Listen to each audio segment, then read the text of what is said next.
So the following items before you are the supplies necessary for the simplest DIY ever. So from the Dollar Tree, you're going to be needing 3 packs of these foam dice, 3 packs, and they come 2 in each pack. Some scissors, some of these vinyl alpha letters, a paintbrush, and some paint. And that's all you're going to be needing for this DIY. So to begin, I'm going to start by removing the dice from its packaging as such, and just going to take my scissors and tear right into that net. And I'm going to be adding some of that white paint onto my dice, and I'm going to be focusing on making those dots disappear. That's my main priority, is to make those dots go away, and I'm not sure how many coats this is going to take. I'm assuming that because this paint gives pretty decent coverage, maybe 2. I'm not sure. Don't quote me on it. Maybe less, maybe more. Who knows? But we shall see as we go along. So I'm going to continue painting and making these dots go away. And here's a look at what they look like after just 1 coat. So clearly it's going to be needing a second coat because you can still see some of the orange coming through. So we're going to go ahead and let them dry and give them another coat. Here's what you should be left with after applying that second coat and allowing them to fully dry. And so now they're completely dry, and now what's left to do is to adhere some of those vinyl alpha letters to the blocks. And there is absolutely no rhyme or reason or special magic to this. You're just going to select your letter and try to center it as best as you can in the center of that block and set it down. If you're not quite happy with the placement, they're pretty forgiving. You could always lift it up. Just don't put too much pressure when laying it down the first time so that it doesn't fully adhere, and you should be able to adjust it accordingly.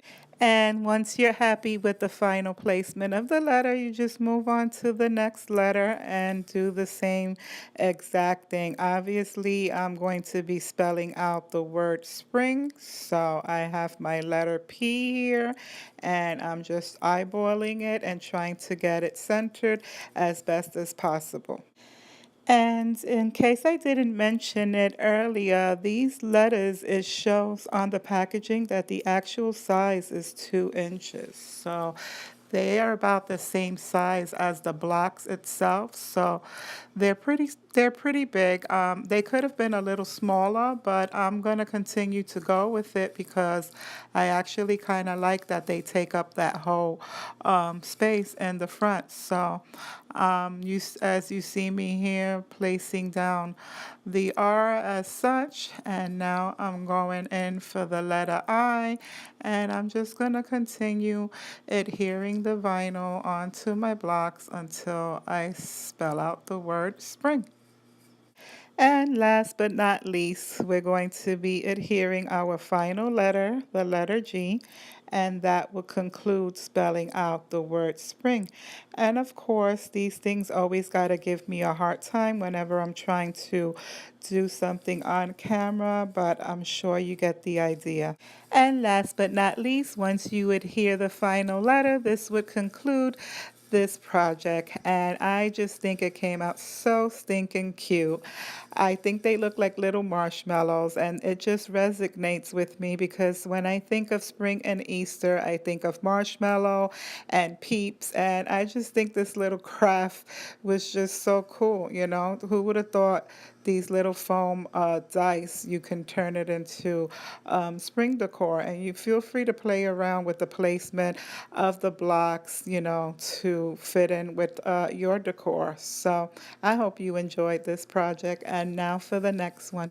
So from the Dollar Tree, you're going to want to grab yourself one of these here wall decor signs, and I just have this one laying around from Valentine's. And then you're going to want to go ahead and get yourself a container of this drywall spackle and a spatula to apply it with. And you're also going to want to grab yourself a paintbrush and several paints color of your choice.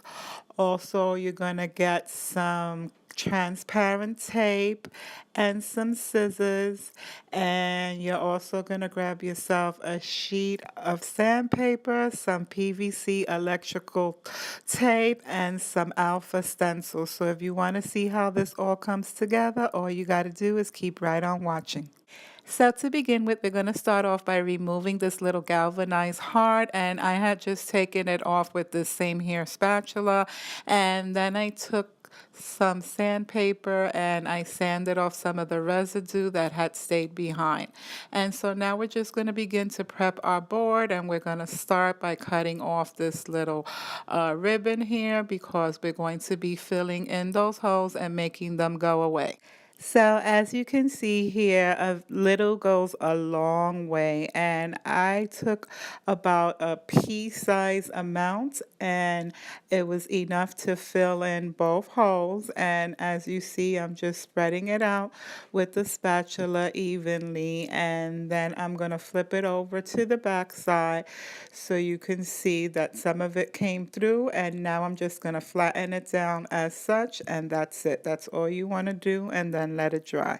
So now that I'm done prepping my board and the plaster is dry as I'm showing you here, I can begin to move on to the next step and just throw some of that paint onto the board.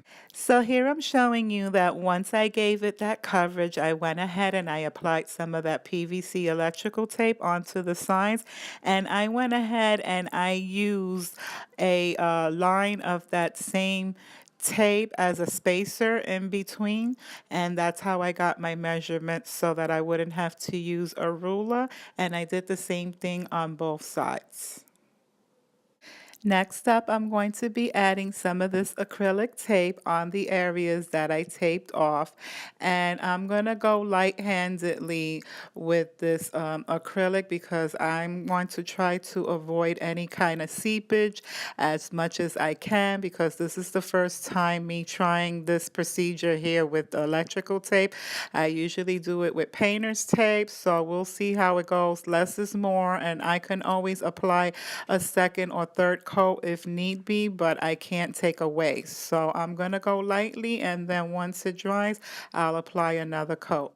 So while the first row is drying, I'm moving up to the second column, and it appears that it's showing up as almost like a charcoal gray here on camera, but clearly it's much darker, especially once the paint dries. So I'm going to continue painting this and then moving on to the other side and repeating the same steps and allowing it to dry, and then giving it a second coat if needed. So here I'm sharing with you that I went ahead and I cut down the alpha stencils to size so that I could prep my board for stenciling and tape them down with that transparent tape. But as I placed my letters onto the board for proper placement, I noticed that it was clearly too long, and the last letter ended up on top of the little design detail that I created on the side. So clearly this is not going to work. So I decided to nix the stencils all together. And so for time and video purposes, I went and I cut out the word farmhouse on my Cricut. And I understand that not everybody has a Cricut machine to cut out the vinyl, but you can always go on Google and Google farmhouse fonts, and you can print it out on regular printer paper and then shade it in on the back with a number 2 pencil, and you should be able to transfer it onto the board as such and create your own stencil instead of the stencils that I had cut out. So the next step is to peel off some of that tape before moving on to adhere the vinyl to see what we got going on underneath. And it does appear that I am going to be doing some touch up because I can see some bleeding, but that's okay. We'll be able to fix that and then proceed on to the next step. And here's what it looks like now that I completed the touch-up work. And so now I'm just going to go ahead and grab that sheet of sandpaper, and I'm going to go over it lightly just to scuff it up a little bit. And then I can move on to the next step. Okay, so now that I'm done taking that sandpaper to this board and wiping it down, I decided it was missing a little something. So I'm going to go ahead and add some of this here jute cord to both sides, and I'm just going to wrap it around roughly like 8 or 10 times on each side. And I'm just going to go ahead and start by adding a little bead of glue onto the board just to start it off, and then keep wrapping it around until I get to the end, and then gluing it on the other side as well. Here I'm showing you what I got going on and what it looks like. And now that I'm satisfied with the amount of wraps around the board, I'm going to snip it. And then I'm just going to attach that little end that I just snipped off to the board with another bead of glue just to secure it in place. And we're going to repeat the same steps on the other side. So here's what it should look like now that you have that rope all glued down to both ends of the board. And now we should be able to adhere that vinyl stencil onto our sign.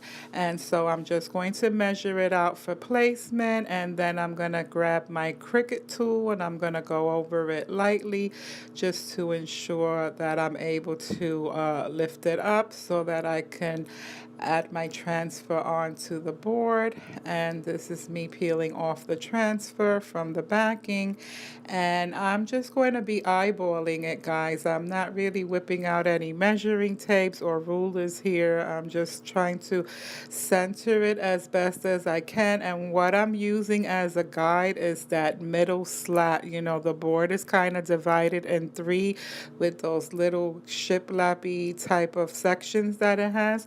So I'm kind of placing it in that middle section, if you follow me, and that's what I'm using as my guide. So I find that if you come in at a different angle, sometimes it can help as far as being able to manipulate that transfer onto the board. Remember, this is a painted MDF board, and sometimes that could interfere with it being able to adhere properly. So I'm going to continue going over it with my tool and trying to get it to lay down right.